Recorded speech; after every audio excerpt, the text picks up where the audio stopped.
तो stock market को लेके जो सबसे ज्यादा क्वेश्चन लोग मुझे पूछते हैं तो वो ये है कि उन्हें स्टॉक मार्केट में इन्वेस्टिंग शुरू कैसे करना चाहिए। और ये क्वेश्चन जितना सिंपल है उतना ही ज्यादा कॉम्प्लिकेटेड भी, क्योंकि हर एक इंसान का लेवल अलग अलग होता है। हमारे अंदर बहुत सारे इमोशंस होते हैं और हम सबको पता है कि ज्यादातर लोग स्टॉक मार्केट से पैसा लूज करते हैं। लेकिन फिर भी हम कभी कभी ऐसी स्टोरी सुनते हैं कि अगर आपने किसी कंपनी में जैसे विप्रो में 40 साल पहले सिर्फ 10,000 रुपए इन्वेस्ट किए होते तो आज आपके पास 1,000 करोड़ से भी ज्यादा पैसे होते। लेकिन दोस्तों सच ये है कि अगर आप इसी शेयर बाजार में गलत तरीके से इन्वेस्ट करोगे तो आप 10,000 करोड़ को भी 10,000 रुपए में कन्वर्ट कर सकते हो। तो इसीलिए आज मैं इसी क्वेश्चन का आंसर बहुत ही सिंपल लैंग्वेज में दूंगा कि आपका फर्स्ट स्टेप स्टॉक मार्केट का कैसा होना चाहिए। जैसे मैं अपने 10 साल के भाई से बात कर रहा हूँ जिसको स्टॉक मार्केट तो क्या फाइनेंस की एबीसीडी भी पता नहीं है। तो बिना वक्त बर्बाद किए हम सबसे इंपॉर्टेंट क्वेश्चन से शुरू करते हैं कि आपको कितने अमाउंट से शुरू करना चाहिए और कब। क्योंकि बहुत सारे लोग कहते हैं कि अभी तो हमारे पास ज्यादा पैसे नहीं है, तो क्या हमें वेट करना चाहिए जब तक हमारे पास लाखों रुपए जमा हो जाए, या अगर अभी करना चाहिए तो कहाँ। तो इसके लिए मैं आपको एक रियल लाइफ स्टोरी सुनाता हूँ जो मोहनीश पबराई और उनकी बेटी की है। तो एक बार मोहनीश पबराई जो यूएस के एक फेमस इन्वेस्टर, फंड मैनेजर और मल्टी मिलियनर है, तो वो रात को 2 बजे अपनी बेटी को एयरपोर्ट से पिकअप करने गए थे। अब उनकी बेटी रिसेंटली 18 साल की हुई थी और उसने अपनी पहली इंटर्नशिप कंप्लीट की थी जहां से उसे $5,000 की इनकम मिली थी।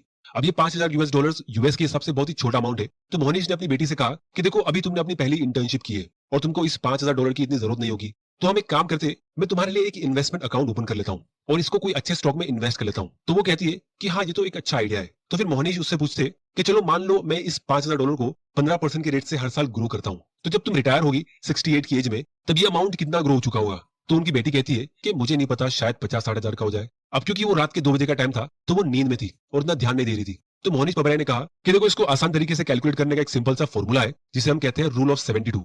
तो अगर आपको ये कैलकुलेट करना है कि आपका पैसा 15% के रेट से कितने साल में डबल होगा तो आपको 72 डिवाइड बाय 15 करना है। क्योंकि 72 एक मैजिकल नंबर है जिसको आप किसी भी परसेंट से डिवाइड करोगे तो आपको ये पता चलेगा कि उस परसेंट रिटर्न से आपका पैसा कितने साल में डबल होगा। जैसे 72 डिवाइड बाय 15 करने से अप्रॉक्स 5 का आंसर आता है, मतलब 15% के रेट से 5 साल में आपका पैसा डबल हो रहा है। तो जब वो 18 से 23 साल की होगी तो उसके 5,000 का इन्वेस्टमेंट डबल होकर $10,000 का हो जाएगा। और फिर जब वो 28 साल की होगी तो उसका वो अमाउंट डबल होकर $20,000 का हो जाएगा। और फिर 33 साल की एज तक डबल होकर 40,000 का हो जाएगा।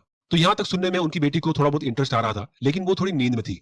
फिर बाद में मोहनीश ने कहा कि अगर वो 18 से लेके 68 की एज तक इन्वेस्ट करती है तो ये टोटल 50 साल का पीरियड होता है। और अगर आपका पैसा हर 5 साल में डबल हो रहा है तो वो टोटल 50 साल में 10 बार डबल होगा, जिसका मतलब ये है कि उसका $5,000 का छोटा सा इन्वेस्टमेंट $5 मिलियन का हो जाएगा। और तब उनकी बेटी की नींद उड़ जाती है कि ऐसा कैसे हो सकता है, ये 5,000 का छोटा सा इन्वेस्टमेंट जो मैंने एक छोटी सी इंटर्नशिप करके कमाया है वो अकेला मुझे रिटायरमेंट पे मिलियनर कैसे बना सकता है। तो दोस्तों यहाँ पे आप देख सकते हो 5 साल में अगर आपका पैसा डबल हो रहा है तो इसका मतलब 5,000 से 10,000, फिर 20, 40, 80, फिर 1,60,000, 3,20,000, 6,40,000, फिर 12 लाख, 25 लाख और फाइनली 51 लाख या फिर 5.1 मिलियन US डॉलर्स। तो $5,000 इंडिया के हिसाब से लगभग 4 लाख रुपए होते हैं और 5 मिलियन US डॉलर्स 40 करोड़ रुपयों के बराबर होते हैं। फिर मोहनीश पबराई ने अपनी बेटी से कहा कि देखो ये तो तुम्हारी सिर्फ एक समर इंटर्नशिप का पैसा था, तुम अगले साल फिर से इंटर्नशिप करोगी तो वो 5,000 इन्वेस्ट करके आप 5 मिलियन और अपने रिटायरमेंट फंड में ऐड कर दोगी। जब तुम एक्चुअली में कमाना शुरू करोगी तो तुम और भी बहुत ज्यादा सेव करके इन्वेस्ट कर सकती हो, जैसे 10,000, $20,000 मंथली। तो अगर तुम उन सभी अमाउंट को ऐड कर लो तो तुम्हारे पास रिटायरमेंट में कितना पैसा होगा। तो वो कहती है कि पापा ये तो बिल्कुल मेरी समझ के बाहर है, लेकिन इतना मैं कह सकती हूँ कि ये बहुत ज्यादा बड़ा अमाउंट होगा। मैं तो सिर्फ मिलियन ही नहीं, हंड्रेड्स ऑफ मिलियन डॉलर्स के साथ रिटायर हो सकती हूँ और जल्दी भी रिटायरमेंट ले सकती हूँ। अब दोस्तों आप लोगों के मन में ख्याल आ रहा होगा कि अगर रिच बनना इतना आसान है और इतने छोटे अमाउंट से आप इतना ज्यादा रिच बन सकते हो, जैसे 10 लाख रुपए से आप 100 करोड़ बना सकते हो, तो रिटायरमेंट पे ज्यादातर लोग रिच क्यों नहीं होते। तो दोस्तों इसका सिंपल आंसर ये है कि हर किसी के डैडी मोहनीश पबराई के जैसे रिच और स्मार्ट स्टॉक इन्वेस्टर नहीं होते। मेजोरिटी लोग एक मिडिल क्लास फैमिली में पैदा होते हैं जहां उनके पेरेंट्स को भी इन्वेस्टिंग की एबीसीडी पता नहीं होती है। फिर ना इसे हमें स्कूल में सिखाया जाता है और ना ही हमारे वैसे फ्रेंड्स होते जो इसके बारे में बात करते हैं। तो इसीलिए 99.99% मिडिल क्लास लोग जनरेशन दर जनरेशन काम करते रहते और वो अपने बच्चों के लिए 100 करोड़ तो क्या 2 करोड़ भी छोड़ के नहीं जा पाते। जबकि आप आसानी से एक छोटा सा अमाउंट अगर सही जगह इन्वेस्ट करोगे तो वो आपकी पूरी आने वाली जनरेशन के लिए मिडिल क्लास का ट्रैप ब्रेक कर सकती है। तो इसीलिए पहले सिर्फ रिच लोगों के बच्चे रिच होते थे, लेकिन अब से ऐसा नहीं होगा, क्योंकि अब हमारे पास यूट्यूब है और जो फाइनेंशियल नॉलेज सिर्फ रिच बच्चों को मिलती है अपने पेरेंट्स से, वैसे मैं सारे सीक्रेट्स आप लोगों के साथ इस चैनल पे शेयर करता रहूंगा। तो अगर आपने इस चैनल को अभी तक सब्सक्राइब नहीं किया है तो जल्दी से कर लो और बेल आइकन प्रेस कर लो ताकि आपसे कोई वैल्यूएबल वीडियोस मिस ना हो जाए। और इस वीडियो को लाइक जरूर करना ताकि मुझे पता चल सके कि आप तक वैल्यू पहुंच रही है। अब दोस्तों अगर हम इसी एग्जांपल को थोड़ा सा और डिटेल में एनालाइज करें तो आप नोटिस करोगे कि लास्ट के 5 साल में यानी 63 से 68 की एज के बीच वो इन्वेस्टमेंट 2.5 मिलियन से 5 मिलियन में ग्रो हुआ। मतलब उस सिर्फ 5 साल के पीरियड में उसके इन्वेस्टमेंट ने $2.5 मिलियन कमाए। अब इमेजिन करो कि उसका कोई दूसरा फ्रेंड है जो 18 साल की एज के बदले 23 की एज में इन्वेस्ट करना शुरू करता है और एक्जैक्टली सेम अमाउंट इन्वेस्ट करता है और सेम जगह पे इन्वेस्ट करता है। तो उस टाइम पे भले उसको ये लग रहा होगा कि उसके फ्रेंड का इन्वेस्टमेंट जो उसने 18 साल की एज में यानी कि 5 साल पहले शुरू किया था वो सिर्फ 5,000 के बदले अभी 10,000 का हुआ है। इसमें कौन सी बड़ी बात है? मैंने भी 5,000 इन्वेस्ट कर दिया है। लेकिन इसका असली मैजिक आपको तब देखने मिलता है जब कंपाउंडिंग अपना पावर दिखाना शुरू करता है। तो इसीलिए अगर आप में से कुछ लोग ऐसे हैं जिन्होंने अभी 1-2 साल पहले इन्वेस्टिंग शुरू की है और आपका पोर्टफोलियो एक साल में सिर्फ 1 लाख रुपए से 1.5 लाख का हुआ है, और दूसरी तरफ आपके फ्रेंड्स पार्टी करके अपनी लाइफ को एंजॉय कर रहे हैं, तो आपको बस पेशेंस से काम लेना है, क्योंकि आपको इन्वेस्टिंग का एक ऐसा सीक्रेट पता है जिसे अगर आप सही तरीके से फॉलो करोगे तो आप सिर्फ रिच ही नहीं, बहुत ज्यादा रिच बन सकते हो अपने लाइफ टाइम में। और जो आपके फ्रेंड्स इस इन्वेस्टिंग की पार्टी में थोड़ा लेट ज्वाइन होंगे अपनी 30s में, क्योंकि एक टाइम के बाद सभी को इन्वेस्टिंग करना ही पड़ता है और अपने रिटायरमेंट के बारे में सोचना पड़ता है, तो वो अपनी लाइफ टाइम में बड़ा बड़ा अमाउंट इन्वेस्ट करने के बाद भी आपसे काफी पीछे रहेंगे। तो यही रीजन था जिसकी वजह से वॉरेन बफेट ने 11 की एज से इन्वेस्टिंग की थी, और फिर भी वो काफी बार कहते थे कि मैंने अपनी लाइफ के 11 इंपॉर्टेंट साल वेस्ट कर दिए। अब वैसे तो ये एक जोक था, क्योंकि 11 की एज से पहले आप और कितना जल्दी इन्वेस्ट कर लोगे, लेकिन ये बात वो हमको समझाने के लिए कह रहे थे कि जितना जल्दी आप शुरू करोगे उसका उतना बड़ा बेनिफिट आप फ्यूचर में देखोगे, जिसका आपको अभी कोई अंदाजा भी नहीं है। तो इसीलिए पहला लेसन मैं अपने 10 साल के भाई को ये दूंगा कि आपका अमाउंट चाहे कितना भी छोटा हो, चाहे वो पॉकेट मनी भी क्यों ना हो, और आपकी एज कितनी भी कम हो, आपके लिए राइट टाइम इन्वेस्ट करने का अभी है। इनफैक्ट अगर आपकी एज कम है तो ये और भी अच्छी बात है। अब सवाल ये उठता है कि हमें इन्वेस्टिंग करना कहाँ है।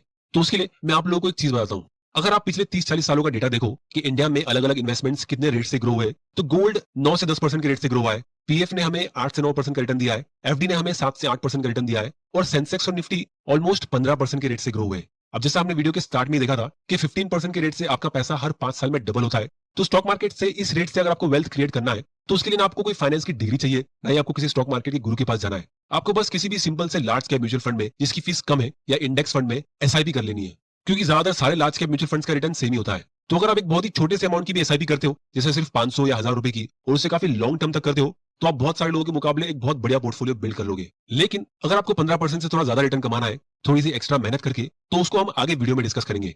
लेकिन अगर आप स्टॉक मार्केट में एंटर ये सोच के कर रहे हो कि आप किसी हॉट आईपीओ में इन्वेस्ट करोगे क्योंकि आपको किसी फ्रेंड ने टिप दे दी जो आपको कुछ ही महीनों में 100 या 200% का प्रॉफिट दे देगा, या फिर आप कोई ऐसे हिडन स्टॉक में इन्वेस्ट करोगे जो कुछ ही महीनों में आपका पैसा डबल कर देगा, तो ये एक अनरियलिस्टिक एक्सपेक्टेशन होगा। क्योंकि अगर आपने एक बार 100% का रिटर्न कमा भी लिया कुछ ही महीनों में या एक साल में, तो आप बार बार ऐसा नहीं कर पाओगे। क्योंकि अगर आपका पैसा हर साल 100% के रेट से ग्रो होता है, मतलब हर साल आपका पैसा डबल हो रहा है, तो इस हिसाब से आपका पैसा 10 साल में हर साल डबल हो के 1000 गुना ग्रो हो जाएगा। तो इसीलिए ऐसा होना इम्पॉसिबल है। तो इसीलिए अगर आप स्टॉक मार्केट में इसलिए इन्वेस्ट कर रहे हो कि आपके किसी फ्रेंड ने या रिश्तेदार ने स्टॉक मार्केट से पिछले 1-2 साल में अपना पैसा डबल किया है, या आप न्यूज में देखते हो कि कोई आईपीओ बहुत ही शॉर्ट टर्म में 100 या 200% से ऊपर गया है और आपने वो अपॉर्चुनिटी मिस कर दी है, या फिर किसी ट्रेडर के पोर्टफोलियो का स्क्रीनशॉट देखते हो कि उसने एक ही दिन में बहुत बड़ा प्रॉफिट कमा लिया, तो आप साल भर में अपना पैसा डबल कर लोगे। तो अगर आपका इन्वेस्ट करने का रीजन इनमें से कोई एक है, तो चांसेस है कि आप वही करोगे जो मेजोरिटी लोग स्टॉक मार्केट में आके करते हैं, जो है फोमो की वजह से बड़े बड़े लॉस ले लोगे। तो इसीलिए सेकंड लेसन आप लोगों के लिए ये है, जो इस स्टॉक मार्केट का सबसे बड़ा लेसन है, कि आपको इस फोमो को यानी फियर ऑफ मिसिंग आउट को हमेशा के लिए खत्म कर देना है। और स्टॉक मार्केट में अगर आप लॉस कमाओ या प्रॉफिट, ये फोमो हमेशा रहता है। अगर आप किसी अच्छे स्टॉक में इन्वेस्ट करते हो और वो स्टॉक बहुत अच्छे रेट से ग्रो हो जाता है, तो भी आपको फोमो होगा कि काश मैं इसमें और बड़ा अमाउंट इन्वेस्ट कर लेता। तो इसीलिए इसका सिंपल सोल्यूशन ये है कि जब आप स्टॉक मार्केट में एंटर करते हो, तो ये सोच के एंटर मत करो कि मैं आज की आज ही पैसा कमाऊंगा। आप ये सोच के एंटर करो कि मैं अभी एक स्टूडेंट हूं और मैं इस मार्केट को समझने की कोशिश कर रहा हूं। तो आपको हमेशा एक अच्छे स्टूडेंट की तरह रहना है, और एक अच्छा स्टूडेंट हमेशा चीजों को ध्यान से ऑब्जर्व करता है और हर चीजों को क्वेश्चन करता है कि ये ऐसा क्यों हो रहा है।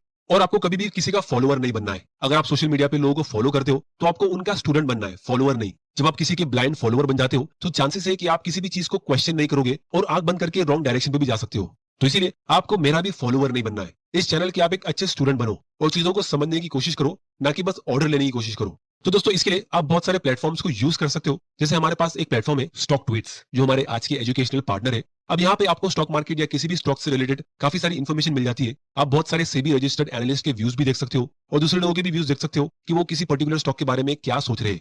तो आप अलग अलग लोगों के व्यूज को समझ के खुद का अपना एक इंडिपेंडेंट फैसला ले सकते हो कि आपको खुद को क्या करना है। या फिर अगर आप किसी पर्टिकुलर स्टॉक के बारे में इंटरेस्टेड हो और उसके बारे में और रिसर्च करना चाहते हो, तो आप डायरेक्टली इस सर्च बार में जाके उस स्टॉक का नाम डाल सकते हो और आपको उस स्टॉक से रिलेटेड बहुत सारी इन्फॉर्मेशन मिल जाएगी। तो यहाँ पे क्योंकि आप बहुत सारे स्टॉक इन्वेस्टर्स की सोच पे कंटिन्यूसली नजर रखते हो, तो इसीलिए आपको अगले किसी बड़े स्टॉक का आइडिया भी यहाँ पे मिल सकता है। तो ये स्टॉक ट्वीट्स की लिंक मैंने नीचे डिस्क्रिप्शन में डाल दिए, आप वहां जाके इसे चेक कर सकते हो। अब दोस्तों, हम बात करते हैं कि अगर आप स्टॉक मार्केट से ज्यादा रिटर्न कमाना चाहते हो तो वो कैसे होगा।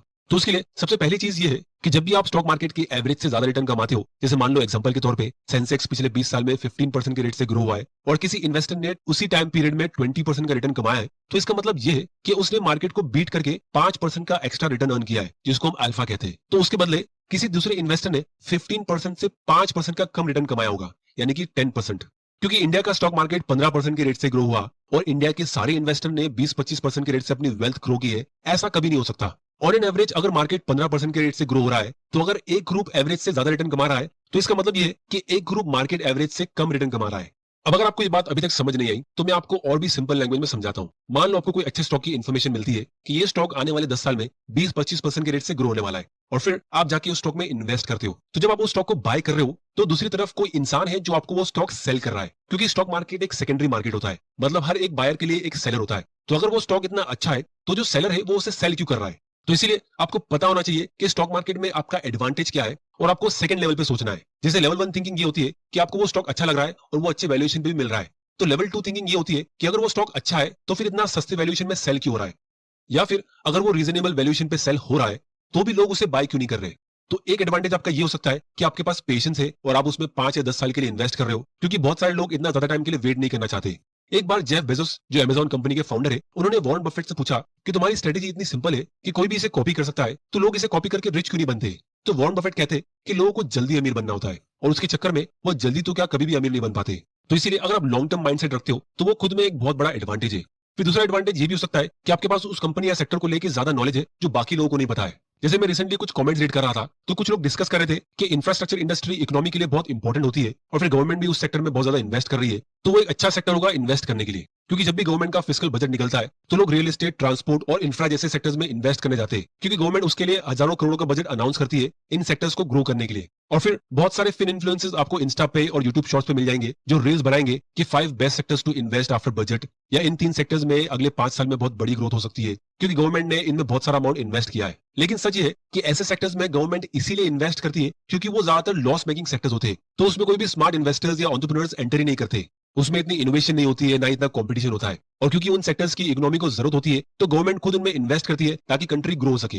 तो बहुत सारे पीएसयू स्टॉक्स, यानी कि ऐसे स्टॉक्स जिसमें मेजॉरिटी शेयर होल्डर गवर्नमेंट की है, तो वो भी ऐसे ही होते हैं। उनसे लोगों को गवर्नमेंट जॉब्स मिलते हैं, लेकिन इन्वेस्टर के लिए शायद वो इतनी ज्यादा अच्छे इन्वेस्टमेंट ना हो। तो ये भी एक सेकंड लेवल थिंकिंग होती है कि आपको राइट सेक्टर और राइट स्टॉक कैसे चुनना है और खराब सेक्टर्स को कैसे अवॉइड करना है।